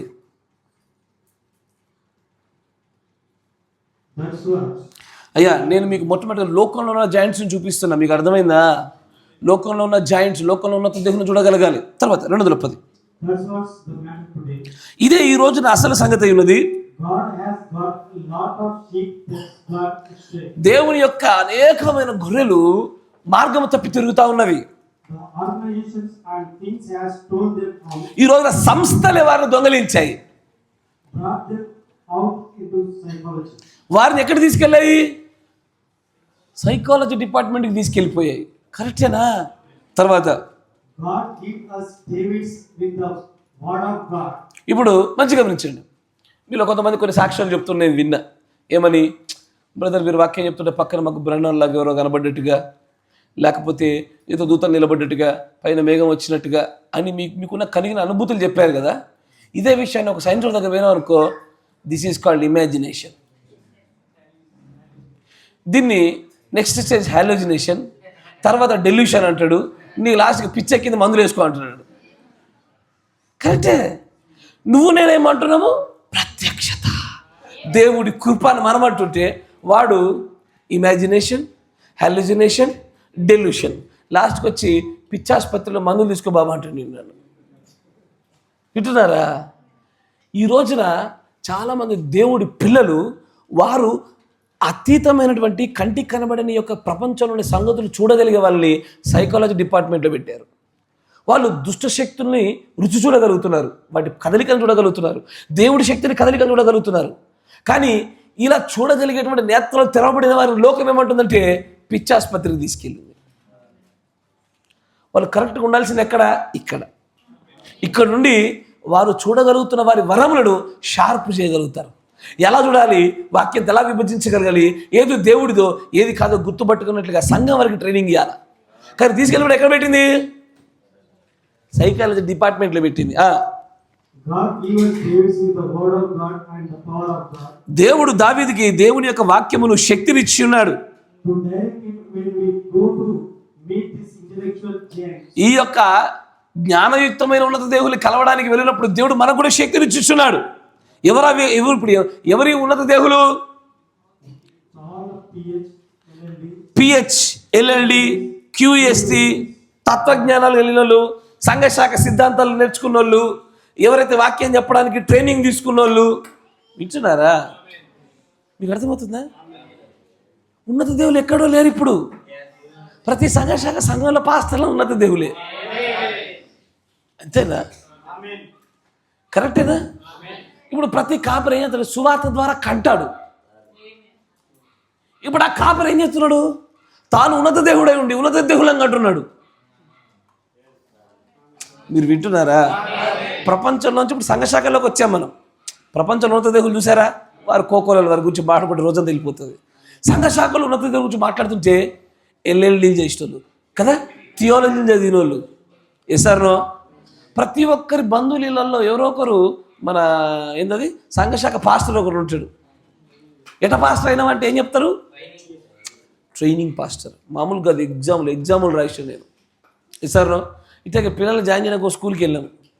వెళ్తుంటే మేము క్రిస్మస్ చేసుకోం పాస్టర్ గారు అని చెప్పినాం. అక్కడ సార్ క్రిస్మస్ చేసుకోమని చెప్పినాం. చెప్పగానే మేము కూడా క్రిస్టియన్సే, మేము కూడా చదువుకుంటూ తప్ప అన్నారు. అంటే జ్ఞానము దేవుడు ప్రత్యక్షత గుండా రావాలి, నేర్చుకుంటూ వచ్చేది కాదని చెప్పిన. పౌలు గారు నేర్చుకోలేదు సరైన సభలా. ఇంతకీ మీరు నేర్చుకుంటున్నావు అన్నాడు. ఓహో, అందుకే నువ్వు ఉన్నత దేవుడు పోయినావు. నేను బలహీనమైనటువంటి చిన్న పాస్టర్కి కూర్చున్నా. ఈరోజు ఉన్నత దేవుని గురించి మాట్లాడుతుంటే ఎవరైతే వాక్యమును సంఘ శాఖల్లో బోధించడం కొరకైనటువంటి తత్వజ్ఞానం కూడా నేర్చుకుని వచ్చిన వారందరూ ఉన్నత దేవుల కింద లెక్క కడుతున్న ప్రవక్త. వాళ్ళందరూ ఉన్నత దేవులే, కానీ దేహాలు పెద్దగా ఉండకపోవచ్చు. ఇంటలెక్చువల్లీ వారి బోధ జ్ఞాన విషయంలో మాత్రము ఉన్నత దేవుల యొక్క క్రమాన్ని పట్టుకొని వారి సంఘంలో ఉన్నటువంటి వారందరూ ఎవరు? ఇప్పుడు నా బంధువు ఒకడు ఉన్నాడు, వాడు మెథడిస్ట్ సంఘం సంబంధించినోడు, ఉన్నత దేవుడేనా? బాప్టిస్ట్ సంబంధించినోడు ఉన్నాడు, ఉన్నత దేవుడేనా? పెంతెకోస్తు సంబంధించినోడు ఉన్నాడు. పెంతెకోస్తు అడిగేది, పెంతెకోస్తు సంబంధించినోడు ఉన్నాడు, వాడైనా. రోమన్ క్యాథలిక్ వాడు ఉన్నాడు, వాడైనా. శాలం పెంతెకోస్తు ఉన్నాడు, మన్నా చర్చ్ ఉన్నాడు. ఇలాంటి ఉన్నత దేవులే. వాళ్ళు ఉన్నత దేవులు అన్న సంగతి వారికి తెలీదు. కంగ్రాచులేషన్ చెప్పాలి ఒకసారి, కంగ్రాచులేషన్ మీరు ఉన్నత దేవులు అని చెప్పాలా? అవునా? మాకేం తెలుతలేదే. మీకు తెలీదు, మీరు మార్పు చెంది ఎవల్యూషన్లో ఇక్కడ దాకా వచ్చారు. మీరు ఉన్నత దేవులే. ఇంతకు మరి మా సంఘంలో కాపరిపైన ఆత్మ ఉంటే ఆత్మ సంఘం పైన పనిచేస్తుంది. నువ్వు ఉన్నత దేవుడు అయితే నీ పిల్లలు ఉన్నత దేవులేగా. అందుకే ఏం చెప్పాలా? ఎవరన్నా సంఘశాఖ సహోదరుడు సంఘశాఖ బంధువు వస్తే ప్రజలు ఉన్నత దేవుడు అని చెప్పాలా? పిల్లలు కూడా అవుతున్నారు ఉన్నత దేవుడా నీకు ప్రజలని చెప్పాలా? అంతేనా? నిజంగా ఉన్నత దేవులు లోకంలో నిండిపోయినారు, సంఘ శాఖలో నిండిపోయినారు. చివరికి బాధాకరమైన సంగతి ఏంటంటే వర్తమానంలో నిండిపోయినారు. వర్తమానంలో కూడా నిండిపోయినారు. నేను గ్రేటు, నేను అది, నేను ఇది, నేను శూరుణ్ణి, నేను తీస్తారు మార్కాన్ని, నన్ను అన్ని చోట్ల పిలుస్తారు. ఇవన్నీ ఉన్నత దేవుని లక్షణాలే. నేను ఇంతకంటే చెప్తే మన ఘోరంగా మీకు బాధ వేస్తుంది. ఆధారాలు చూపించి మాట్లాడి సత్యపోతే ఇద్దరు కూడా మీరు మారండి, మార్పు చెందండి. విద్యార్థులమే, అన్ని నేర్చుకునే వారమే. ఎన్ని మాట్లాడుకుని ఎన్ని వేల వర్తమానం మాట్లాడినా నేర్చుకునే వాళ్ళమే మనం. ఈ వర్తమానం భిక్ష ద్వారా వచ్చిందని కృపచేత మనము పొందుకున్నామని నమ్మి దేవుడు కృతజ్ఞతలు చెప్పి మార్చుకుంటూ పోవాలి రోజు రోజుకి. ఈరోజు వాక్యం మార్చుకోమందా, సరే వాక్యం చెప్పింది కదా మార్చుకుందాంలే అని తీసుకుని వెళ్ళిపోవడమే. అంతేగాని మొత్తం అంతా చెప్పేసినా, మొత్తం అంతా నేర్చేసుకున్నా, నేనే నా తర్వాత ఎవడైనా సరే, ఇవన్నీ ఉండవు, పని చేయవన్నీ. వింటున్నారా? ఇట్లాంటి ఉన్నత దేవుల దగ్గరికి వెళ్ళి కొంతమంది తప్పించుకొని పారిపోయి వస్తారు. అరే నేను చెప్పట్లేదయ్యా, సరే వర్తమానం చూపిస్తాడు నేను. మీరు అరే మీకు అర్థమవుతలేదు. సరే చూడండి 64 మళ్ళీ 63 తర్వాత అసలే ముందే చెప్తున్నా. 64-0816 ప్రూవింగ్ హిస్ వర్డ్లో 113 పేరు చూడండి. నేను చెప్తే చాలామంది నమ్మరయ్యా. కొంతమంది చేసే ప్రయాసాలను చూడగలుగుతాము, కొంతమంది చేసే భక్తిలో చూడగలుగుతాము, కొంతమంది సమర్పణ చూడగలుగుతాము, కొంతమంది త్యాగాల్లో చూడగలుగుతాము. అయ్యా కొంతమంది ఎన్నికలు చూడగలుగుతాము. దేవుడి యొక్క ఎన్నిక నిజమైనటువంటి దేవుడి బీజమా లేదా సర్పసంతాన సంబంధమైన నెఫీల బీజాలు కనబడిపోతాయి కదా. ఎంత 113 పేరు చూడ. సో వారు అక్కడికి వెళ్ళారు.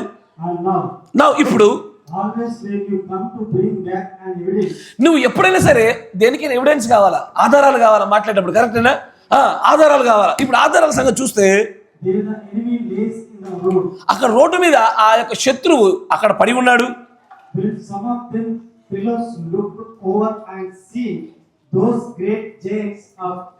ఇప్పుడు అక్కడ పడిపోయినటువంటి వ్యక్తుల్లో కొంతమందిని అక్కడ కానానులో ఉన్నటువంటి ఆ గొప్పదైనటువంటి ఉన్నత దేవులు వారిని చూస్తున్నారు.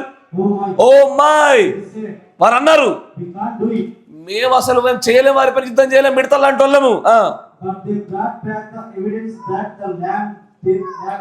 ఇప్పుడు చూడండి, ఉన్నత దేవులు ఉన్నారేమో కానీ, మంచిగా గమనించాలి, ఉన్నత దేవులు అక్కడ ఉన్నారు కానీ వీళ్ళు వేగు చూడడానికి వెళ్ళిన వారు ఆ వాగ్దాన దేశం ఉందన్న రుజువును మాత్రం పట్టుకొచ్చారు.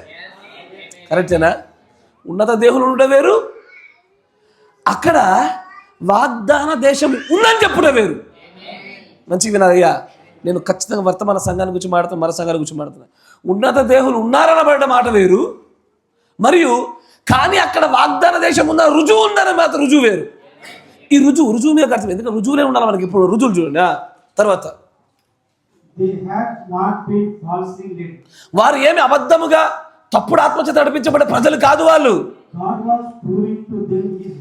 దేవుడే తన వాక్యాన్ని వారికి నిరూపించడానికి అలా పంపాడు, వెళ్ళారు, ఉన్నత దేవులను చూశారు, వెంటనే అక్కడ ఉన్నటువంటి ఆధారమైనటువంటి ఆ ఎవిడెన్స్ పట్టుకొని చూపిస్తున్నారు. వారు అసలు ఆ రాజ్యంలోనికి, ఆ దేశంలోనికి ప్రవేశించడానికి ముందే రుజువులు పట్టుకొచ్చారు. ఈ రోజులో నువ్వు చూడగలుగుతున్నావా? నువ్వు చూడలేకపోతున్నావా? ఈ రోజున 1000 మైళ్ళు నువ్వు వాక్యం వినడానికి ప్రయాణం చేశావు కదా, దీనిని నిరూపణగాను దేవుడు స్థిరపరుచున్నటువంటి ఆధారముగాను ఇదే ఆ స్వతంత్రించుకొనబోవడానికి దేవుడు అనుగ్రహించిన కాలాను పాలు తెల్లు ప్రవహించుటకు ఇచ్చిన వాగ్దాన దేశమై ఉందని చెప్పుటకు ఇదే ఆ వాగ్దానం అన్నాడు ఆయన. ఇదే ఆ రుజువు అన్నాడు ఆయన. అవునా? వాక్యం వినడానికి మైళ్ళు ప్రయాణం చేయుట రుజువా? ఎలాంటి రుజువు? ఆ రోజున ఇజ్రాయేల్ ప్రజలు కానాను దేశంలోనికి వెళ్ళి అక్కడున్న ఫలములను తీసుకుని వచ్చి రుజువుగా చూపించుట ఎలాగ రుజువు అని పెట్టాడో, ఈ రోజున కూడా ఉన్నత దేవులు ఉన్నా సరే అక్కడ మైళ్ళు ప్రయాణం చేసి వాక్యం వినడానికి చేస్తున్న మన ప్రయాసంతో కూడుకున్న మన ప్రయాణాలు మనం నిజంగా దేవుని కుమారులమని చూపించుట్లో గొప్ప రుజువులై ఉన్నది. ఉన్నత దేవులు ఇక్కడ ఉన్నారు, అక్కడ అన్ని చోట్ల ఉన్నత దేవులు ఉన్నారు.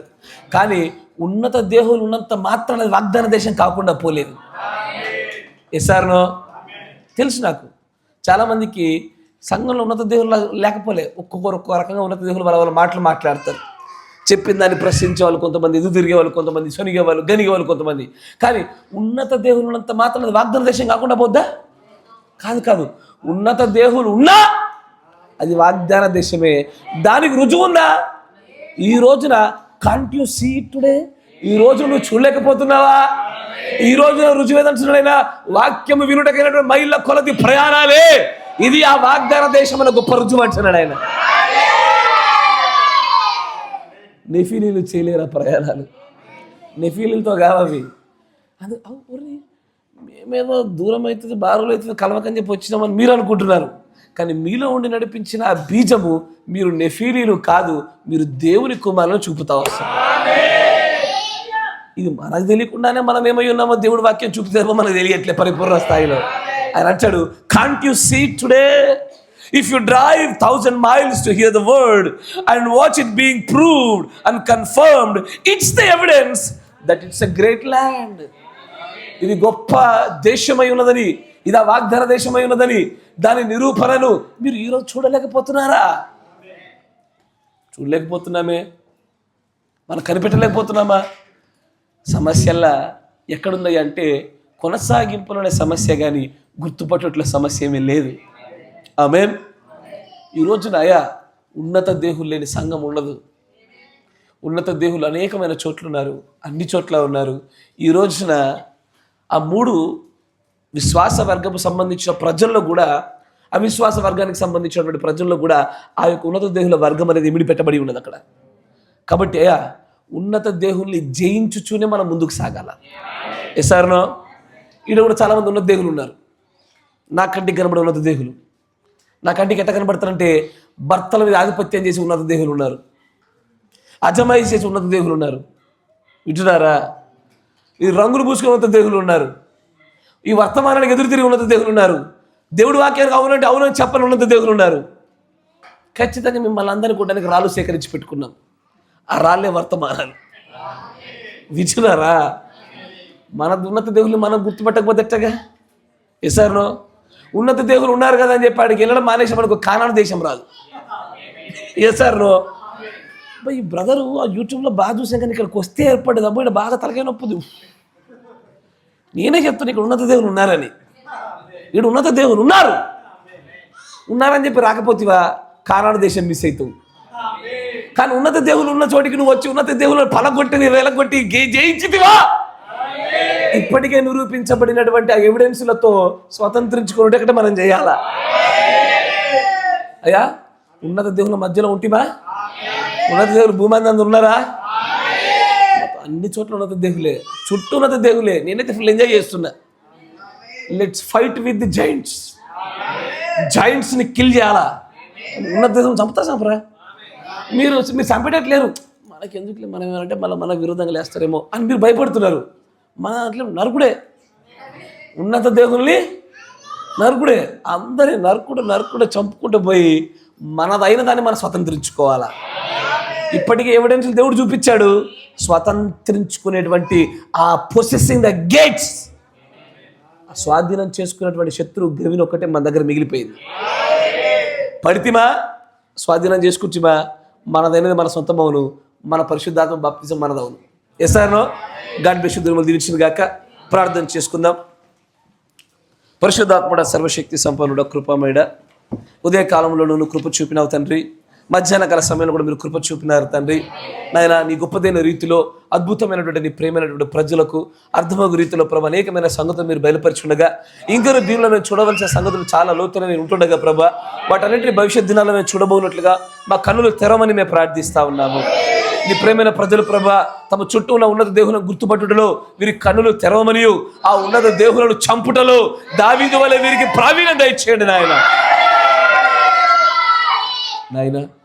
నీ కృపచేత మాత్రమే మేము అంత గొప్ప ఉన్నత దేవులు మేము జయించగలుగుతాము నాయన. ఆ ఉన్నత దేవులు, ఆ సాతాను, ఆ కయ్యను ఎలవేళలా వాడు స్త్రీని వాడుకుంటూ వాడు చేస్తున్న యుద్ధాల్లో నాయన మరలా అప్పుడు పడిపోయిన మనుషులు మాది ఇప్పుడు పడిపోతా ఉన్నారు నాయన. కానీ మేము ఎన్నడూ అలాగ పడిపోకుండా మాకంటూ ఇవి ఇవ్వబడినటువంటి ఈ కానాను దేశాల్లో ఉన్నటువంటి ఉన్నత దేవులను వెళ్ళగొట్టైనా సరే మేము దీన్ని స్వతంత్రించుకునే శక్తిని మాకు దయచేయమని ప్రార్థిస్తాం. కృపగల దేవ, జరగనే ఉన్నటువంటి తండ్రి ప్రభ ఆ బాప్తిస్మ కార్యక్రమంలో కూడా మీరు తోడుగా ఉండండి. నూతనంగా బాప్తిస్మ పొందుతున్నటువంటి ఆ ముగ్గురు కుమారులను కూడా మీ చేతికి అప్పగిస్తా ఉన్నాము. ఆ కుమారులు నాయన నీ ఎదుట తమ యొక్క ప్రతి నాయన కర్మపాపాన్ని జన్మపాపాలన్నింటినీ ఒప్పుకొనుచు నాయన పరిశుద్ధతలో నిలబడుటకై నీ కోసం తమ జీవితాలు వెచ్చించుటలో ముందుకు సాగుటలో సహాయం దయచేయమని, సమస్తము నీ చిత్తానుసారంగా జరిగింపజేసి నీవే తండ్రి ప్రభ నీ నామానికి ఘనతగా అన్ని కార్యాలు జరిగింపజేయమని ప్రభు అయిన యేసు క్రీస్తు నామములో ప్రార్థన చేయుచున్నాము. ఆమేన్. God bless you. దేవుడు మిమ్మల్ని అందరూ కూడా దీవించును గాక.